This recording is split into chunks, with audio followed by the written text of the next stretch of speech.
What up, YouTube? What's good? I am on a super tight time crunch, so no time to do a little intimacy with you before hopping on the mic.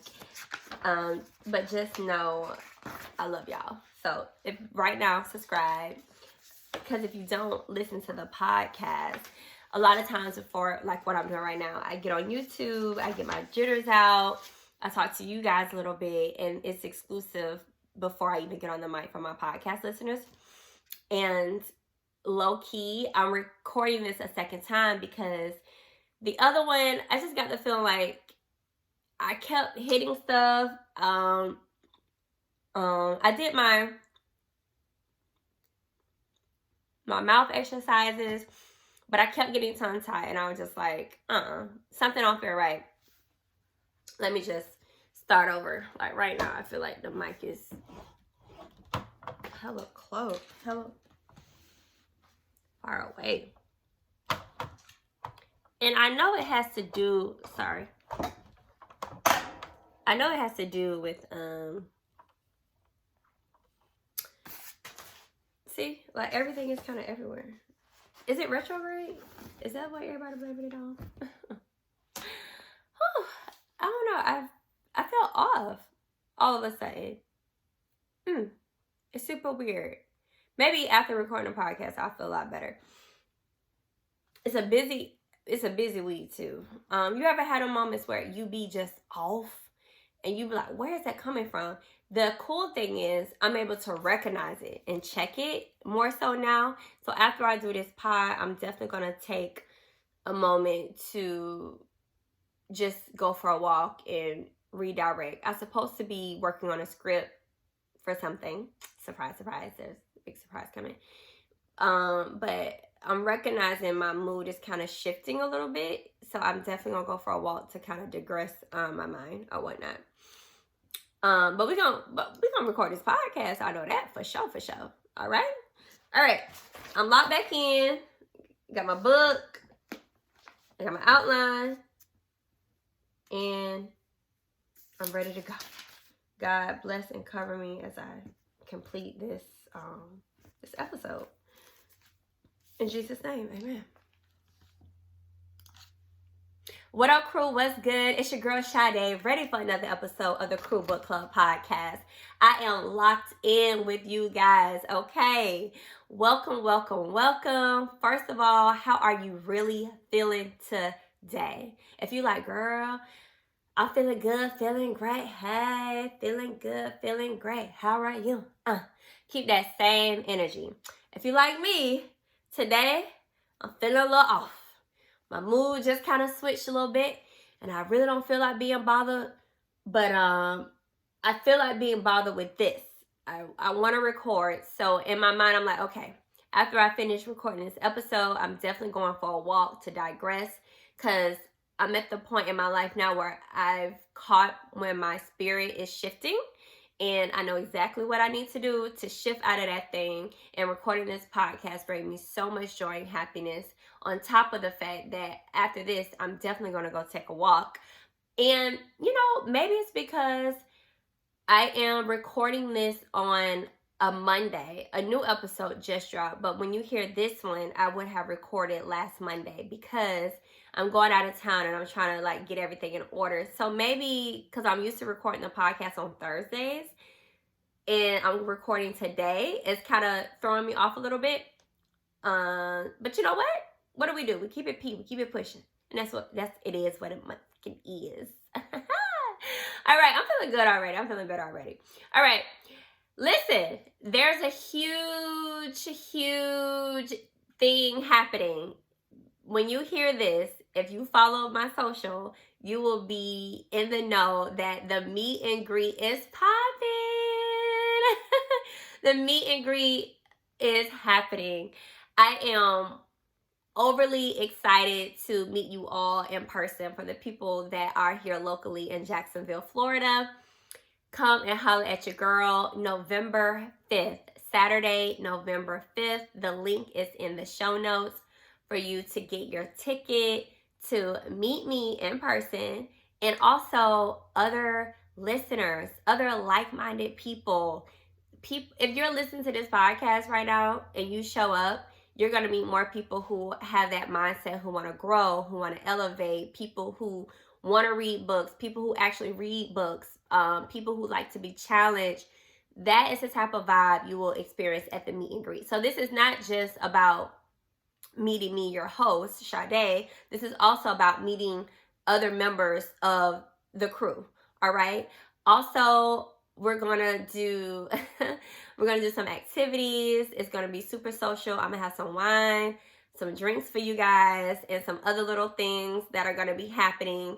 You do not want to miss this event.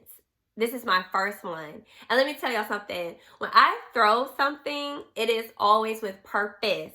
So you want to be in the room. You want to be in the space, okay? So I hope y'all definitely click that link. And you can find the event on Eventbrite as well. But click the link, get your tickets, and I want to make sure I see you in the building. Now listen, there's only 50 tickets. That's it. It's exclusive. 50, and that is it. So click the link, and I hope to meet you guys at the meet and greet, sip and see what's going on with the podcast. All right? Okay, so let's just get into the episode. Who Gon Check Me Boo? God is, and he is always checking us because we would deserve a good check. This check is a continuance of Isaiah 30, and I'm locking into verses 23, 26, and I'm gonna back it on to 18. And I'm gonna explain to you why I'm going out of order. Let me read you the verses first. Chapter 30, verse 23 from Isaiah. He will also send you rain for the seed you sow in the ground, and the food that comes from the land will be rich and plentiful.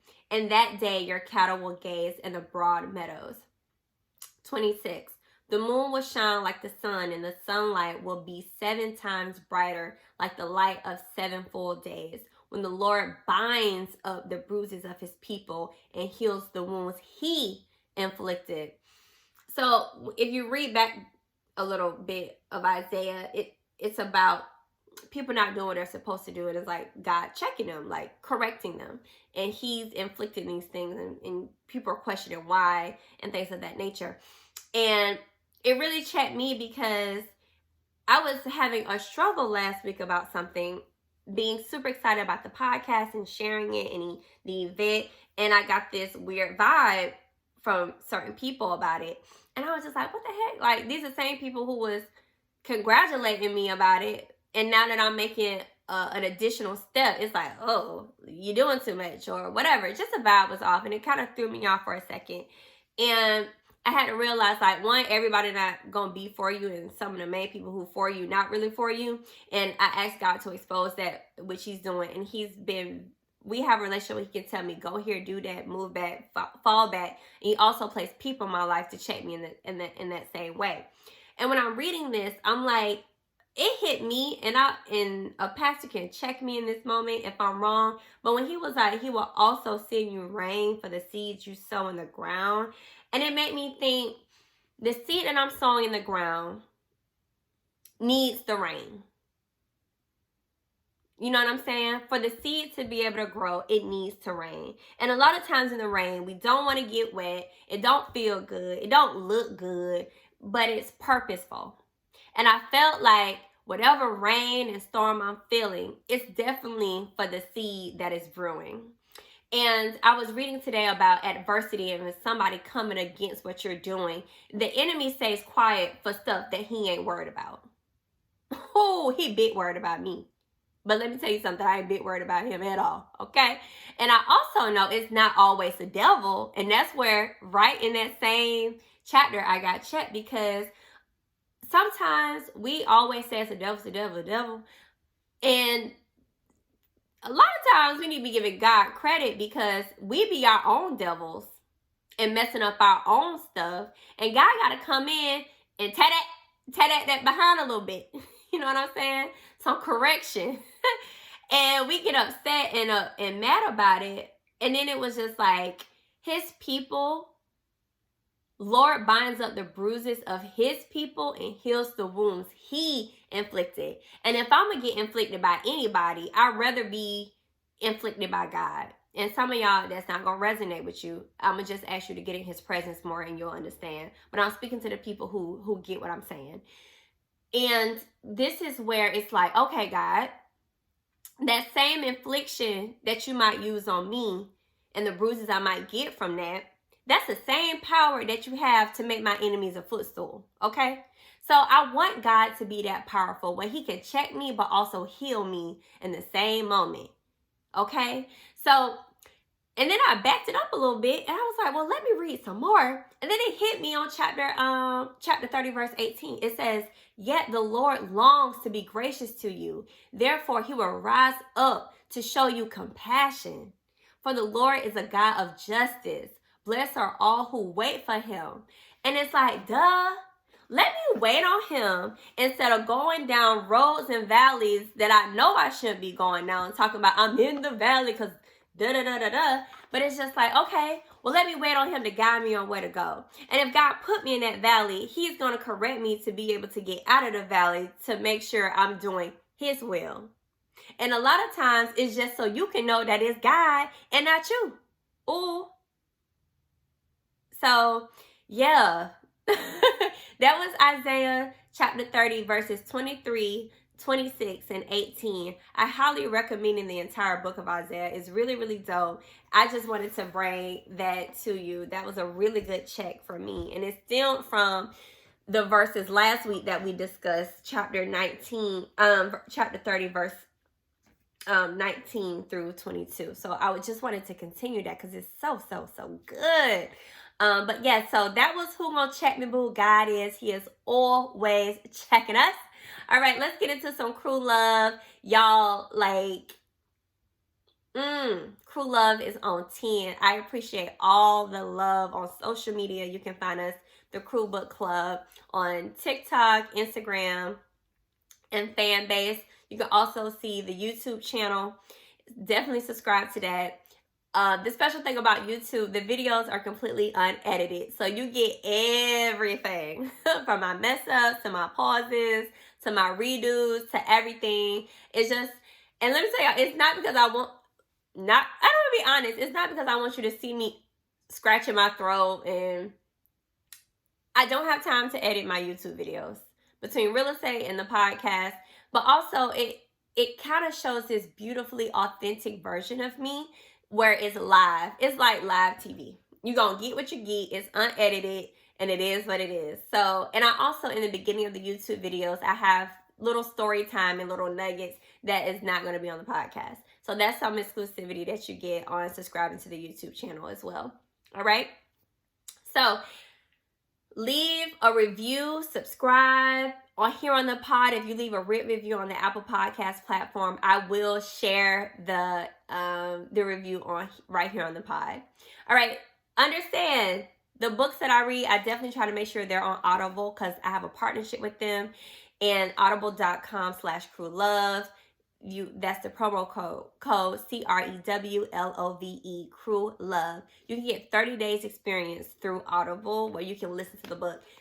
Bamboozled by Jesus is on Audible. And let me tell you, she narrates the book. It's always dope to hear the author narrate the book. And she's a comedian and an actor. So I'm pretty sure it's hella funny. So definitely click the link and check that out on our Audible relationship. All right. Now, let's go ahead and hop into in the beginning of the Bamboozled by Jesus book. It starts on Roman numeral, I don't know these by heart, XII through XIII. I don't know. But anyway, no judge. Next time I'm going to know the Roman numerals, y'all. But I love reading the beginning of the books, like the preface, before the chapters, because you get a different insight on the author, on why they're doing the book. And it's like a letter to us, the reader, which I really, really appreciate. So she starts here. And it says, bamboozling people into a life they never could have imagined for themselves is kind of Jesus' MO. All throughout the Bible, he suckered several unsuspecting targets into a life full of prestige and promise. And by sucker, I mean dragged through struggle and pain before getting to the good stuff. But can you blame Jesus? He himself got bamboozled. I always say, we think we want to be Jesus. Ooh, woo. But look what he went through. Anywho, God told him to come down to earth, perform a few dope miracles, then set him up for the okadoke with the whole die on the cross for their sins thing. Apparently, nobody's safe in these streets. Everybody can get it. Being bamboozled by Jesus is low-key the most frustratingly, amazingly thing you'll ever experience. It ain't always sexy, but it's always worth it. We just talked about that.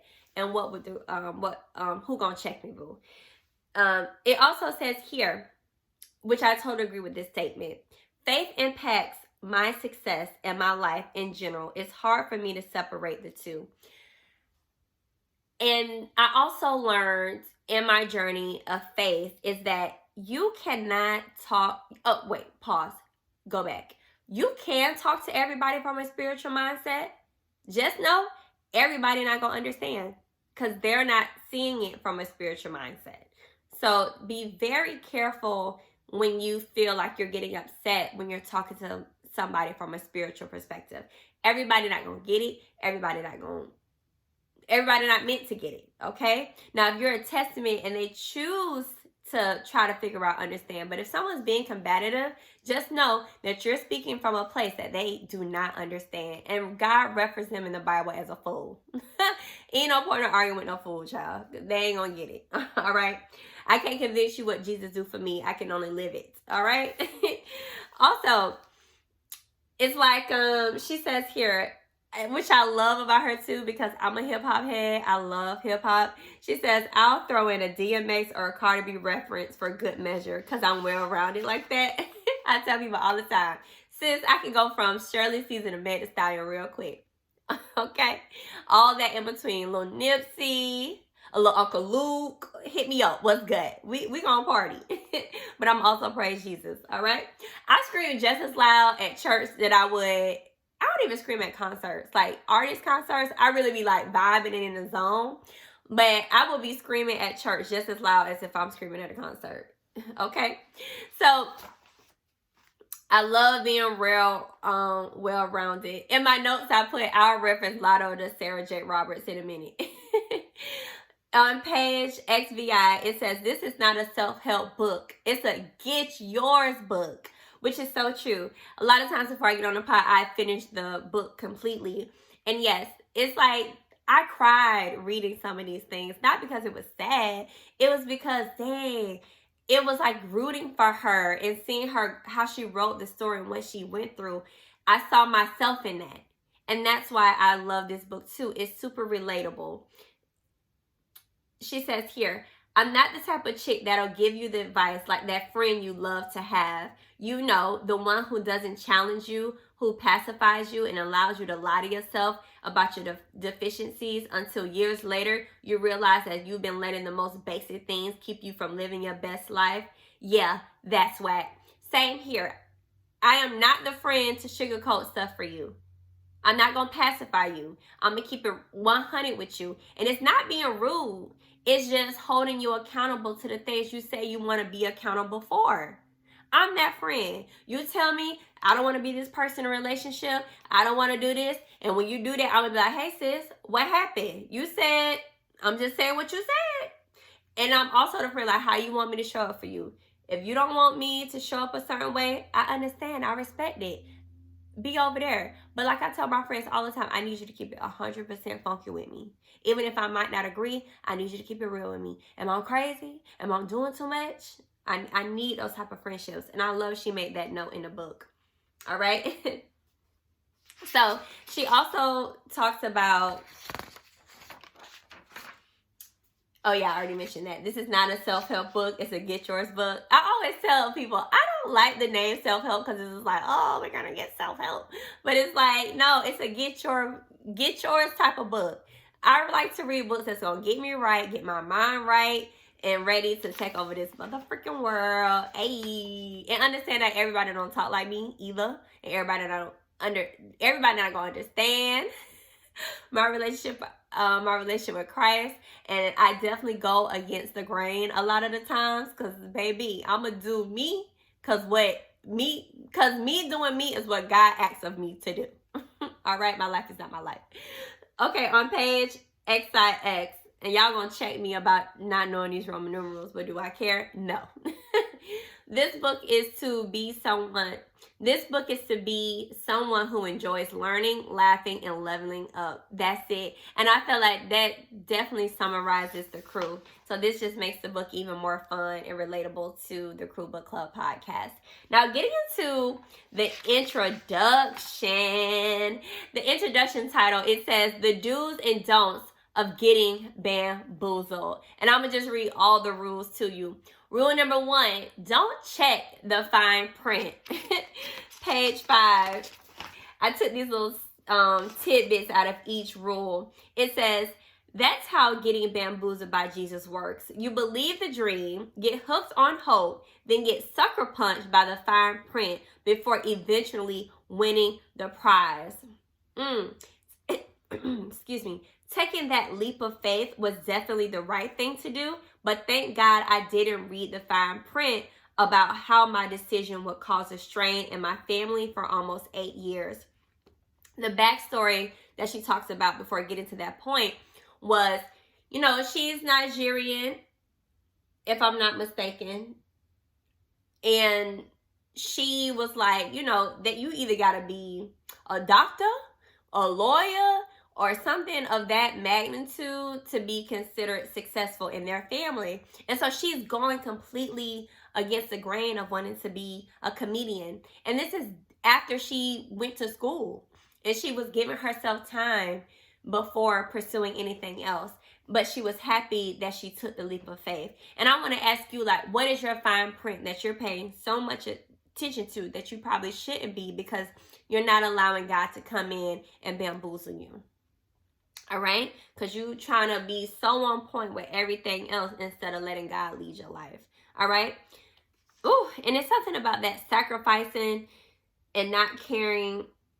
It's not that you don't care what your people think, but it's just like believing in yourself enough where you don't even need no one's validation but God. I felt a lot of power in reading her story.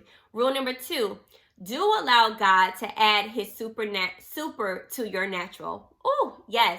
She says he takes our natural abilities, ideas, and gifts and adds his super to them. But when I show up, flaws and all, God powers up in my life and makes all of me enough for every single moment. Pastor Stephen Furtick, AA, say, if I use what I've got, then God will help me be what I'm not. Oh, yes. The question is, what have you got? Do you know? Do you protect it? Do you harness it to produce more? Or do you disconnect it because it seems insufficient?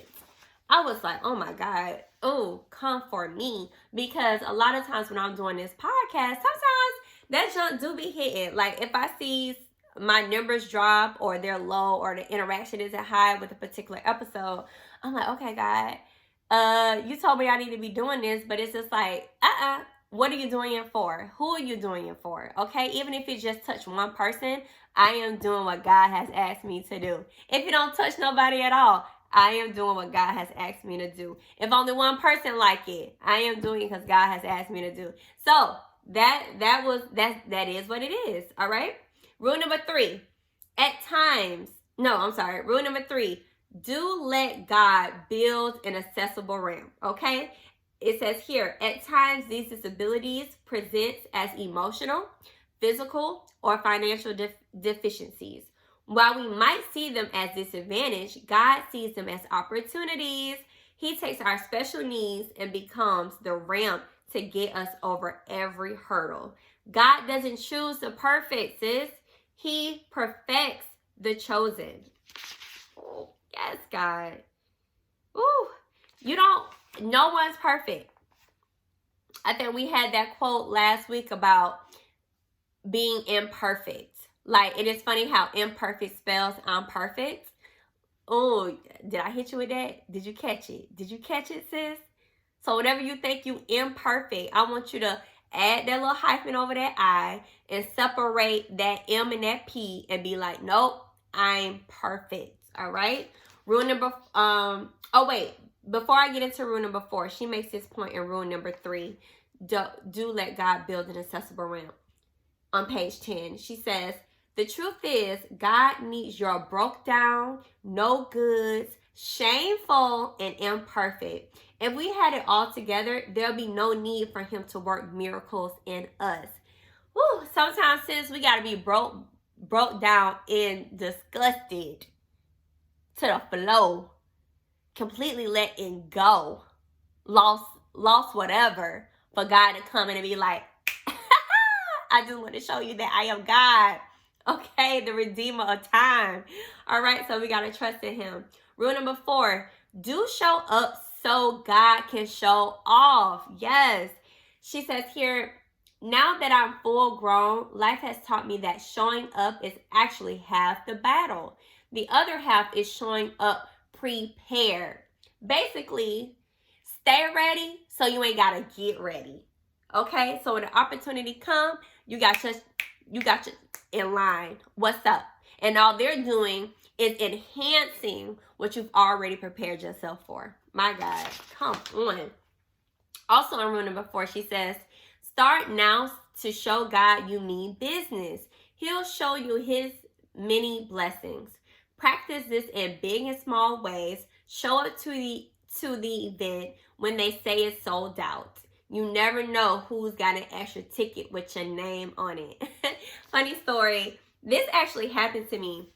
It was a friend and I. We were living in Orlando, and it was a game for FAMU Classics. And they didn't have the money to get a ticket. I didn't know they wanted to go, but I brought a ticket, and I was hanging with them. And God said to me, let's just go. We walked around. And literally, somebody was like, oh, I got some extra tickets, and just gave it to us. Oh, no. I'm lying. That was another time. This particular time, it was at the Orlando Classics. Neither one of us had a ticket. We were too late, and we didn't have the money to buy a ticket. And I was like, nah, we should go. He was like, you really think we should go? I was like, yes, we should go. We get there. We literally park. I think I had enough money to pay for parking. We literally started walking. 2 blocks later, somebody was walking back and was like, y'all going to the game? Y'all got tickets? And we was like, no, we ain't got tickets. He was like, man, I got these extra tickets and I'm not going to be able to go, so y'all can have them. Oh. I just trusted. I listened to that voice that people say, something told me. No, something was God told me. God told me that day to go. And I know you probably like, yeah, but that's so insignificant and small. No. That's the test. It started small. Excuse me. It started small. He needed to see that I was willing to listen to him and to go into places that I didn't think I belonged to get what I needed to get without having it all. But you know what? I woke up, I put my FAMU gear on, I put my outfit on, and I was like, I'm going to this game. And I did exactly what I needed to do, and that was waiting for me. So that's the same thing. It could be, God could be telling you to do something so small, and you might seem like it's so insignificant. Like, hey, I need you to go to church this Sunday at 9 o'clock, and I need you to sit over here instead of sitting where you usually sit and going at the time that you usually go. You gonna get, well, no, God, I'm used to going to church at 11. Okay, God told you to go at 9 o'clock service. Get your behind up and go. But you can't even do that on a small scale, okay? So what make you think when he say, okay, I need you to book a ticket to go to Los Angeles, and in 6 months, you gonna be in the writer's room? Come on now. If you ain't listen to the small thing in your own hometown, what make you think you're going to listen to him on a bigger stage? Come on now, sis. Let's listen to him now. So start now to show God you mean business, and he'll show you his many blessings. Thank you, Yvonne. All right, rule number 5. Don't neglect the small stuff. True intimacy comes from the little moments, like piggyback rides and practicing jump shots. God not only wants to be invited to these tender times, he actually looks forward to them. Okay? There are some things you might think are insignificant to bring to God, like paint on sale. You convince yourself that he has a bigger prayers to answer and you don't want to bother him or waste his time. Please understand that he's the author of time and doesn't need it micromanaged by anyone. Before you can get bamboozled by Jesus, you have to grant God access into the intricate spaces of your life. Whatever it is, he is not busy, not too busy, and you're not a nuisance. He actually likes to sweat the small stuff. Woo. It's so true. Because there's times where you might feel like, man, why I'm praying about this? It's stupid. But it's just an opportunity for him to show up.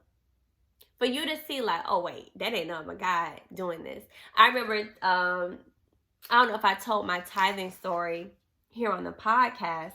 I know I've told it to several friends of mine. And I remember being in Tallahassee. It was my roommate. And I didn't have a car at the time. I think I had gotten in a wreck and I lost my car. And she had hers. And I don't know what it was that got me to go to church with her.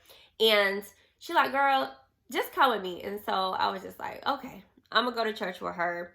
And I remember we were sitting in service one day and he was talking about tithing. And I'm like, okay, yeah, whatever. I ain't doing it. But something in the first service, God was like, tithe. And this is the backstory. So I had $30 in my hand, in my pocket. Well, I had $30 in my damn name. And I think I had like 67 cents. It was some small coins in, literally coins in my bank. And it was a Sunday and I wasn't supposed to get a check till Friday. It was payday. And I was working at Dollar Tree at the time. I think I was making like maybe $7 an hour. So it wasn't going to be a lot of money. And God was just like, get a $30. I was like, and I said, well, you know, God, that's all I got. And I ain't going to be able to get it right now. And he was just like, get a $30. So I ignored it the first service. Second service. No, that in between service, like adult church, adult Sunday school, or whatever they call it. I was like, okay, guys. So we're in the thing and they're talking about tithing again. I'm like, okay, God, like I don't want to do it. I ain't doing it. Hard nose, quenching on to them $30 in my hand. And he was like, you gonna let me be me? Let me do me? And I'm like, oh, no. So we get into the second service. God is like beating my head in at that point. The whole service, that's all I could think about was this $30. So at the last minute, because he called tithing like I don't know how many times, and I felt like in that, now that I look back on it, he was saying it until I did it. So I go up, I put the money, I give it away. And I didn't tell anybody. He made it very clear, don't tell anybody this what you're doing, just do it. And I did. Like, my roommate didn't know I didn't have no more money. And let me tell you, that week God provided. She ended up buying food. She didn't even know what I was going through, but I didn't miss a meal. So that Wednesday, I think we had a dinner with a friend at Olive Garden. And I was like, I ain't got no money to go to this. End up going, I don't remember how the food got paid for it, but I'm talking about my experience with God and giving my life back to Christ. And a young lady, it was a bunch of, I think it was like 10 of us there. We're all gathering, you know, I'm just saying what I wanted to say. Like, I'm going to give my life to Christ, I'm doing this, I'm doing that.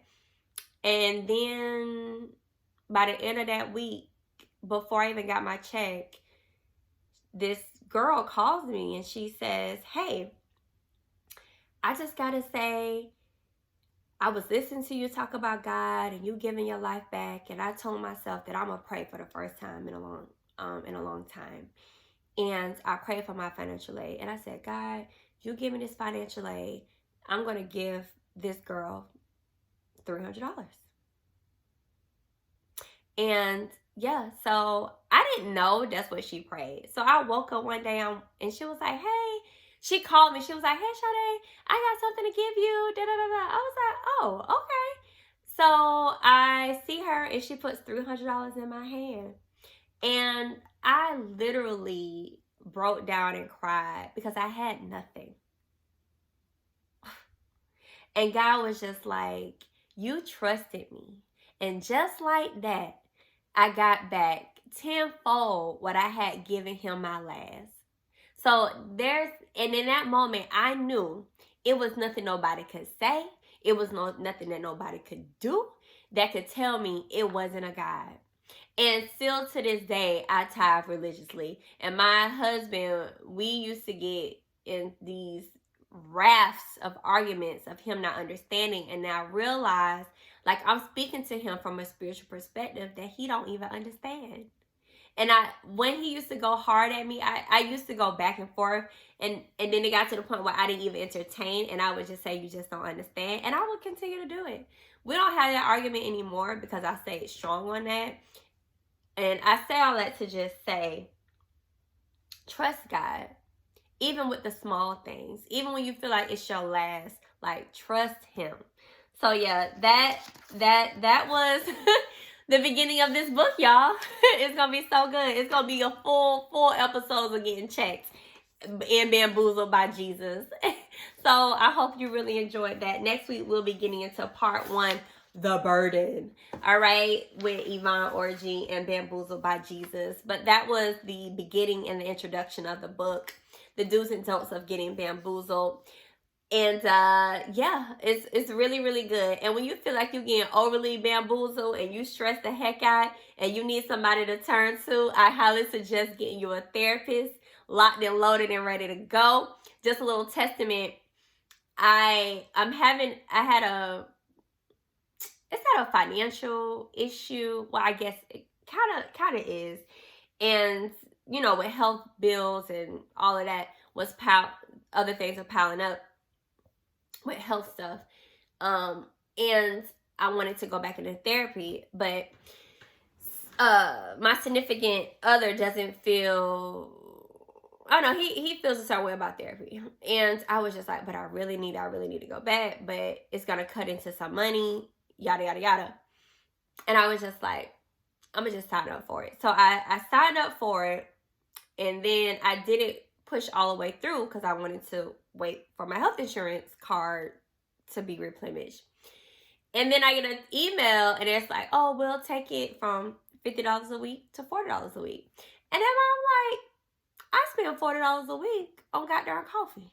So what is the money in comparison to my mental? And I have to remind myself of those things regularly. Like, that's why becoming your complete self is a daily practice. And so thank you, BetterHelp.com. And we have a partnership with them. They're the sponsor of this episode. And I just want you to realize people are like, therapy is expensive, but BetterHelp does have financial assistance. They're into helping you and making you better. And with the Crew Book Club, you can get 10% off your first month of therapy. And that is betterhelp.com/crewlove. Promo code CREWLOVE, CREWLOVE. The link is in the show notes as well. I highly suggest therapy. It changed my life. It changed my life. And I just want your life to be changed. And I was listening to a sermon, and we will downplay other things, but we'll try again. Like, if you go to a Chick-fil-A, I don't want to use Chick-fil-A because they rarely get the order wrong. But if you go to McDonald's and have a bad experience, you might have a bad experience that one day, but I'm guaranteeing you're going to go again. Or you might have an experience with a doctor, but that don't stop you from going to the doctor. You just pick another doctor. Same as therapy. If you go to therapy and you don't feel like you're gelling with the therapist, keep doing it until you find one. I think I told y'all before, it took me 5 therapists before I found one that I actually like. And I'm going to continue to use her. And she does both marriage and individual, which I really appreciate. So I'll definitely be back in therapy for some help, okay? Let's get into the challenge of the week. Allow Jesus to bamboozle you this week. that is the challenge this week. I want you to allow him to bamboozle you. The challenge was definitely inspired by the book, and it's in the beginning, Roman numeral X. Y'all gonna laugh at me. In the Roman numeral, child, the last page, XXIII. I think that's 23, if I'm not mistaken. Correct me if I'm wrong. Roman numeral 22 through 23. It says, God has custom designed your life to be magnificent. And by default, the magnificent is uncertain, daring, and downright scary. It calls you higher, forces you beyond your capacity, and demands a reckless abandon of all things safe. It's risky. It is, and so is a magnificent life. But the only way to get one of those by allowing yourself to be bamboozled. When you're bamboozled by Jesus, you have the last laugh.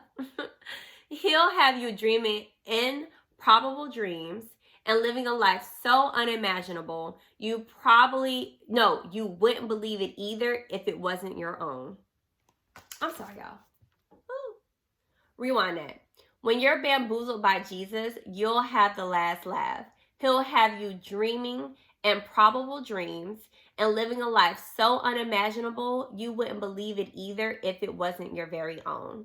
So cheers to you for believing more was possible, for trying to be the first in your family to do what was never expected, for being scared to try, but too scared not to.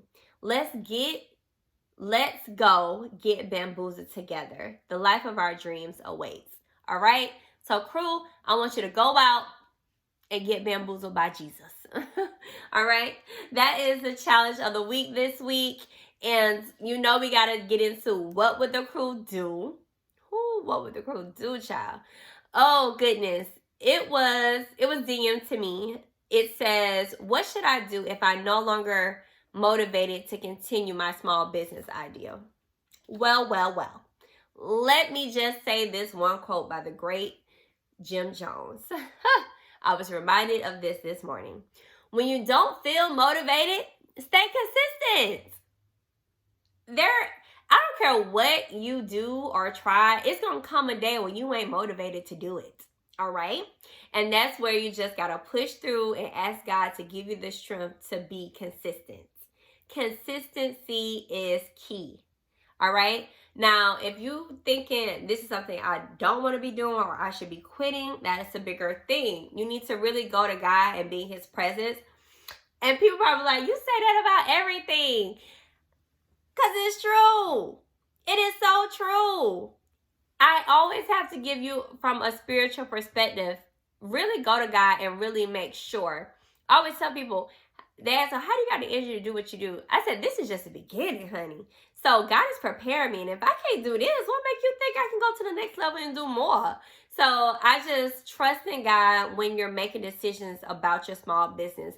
Go to him and ask for, okay, God, guide me into the next space on what I should be doing. Let myself get out of my way so I can do what you need me to do and to give you the motivation. But in those times where you're not motivated, babe, just be consistent.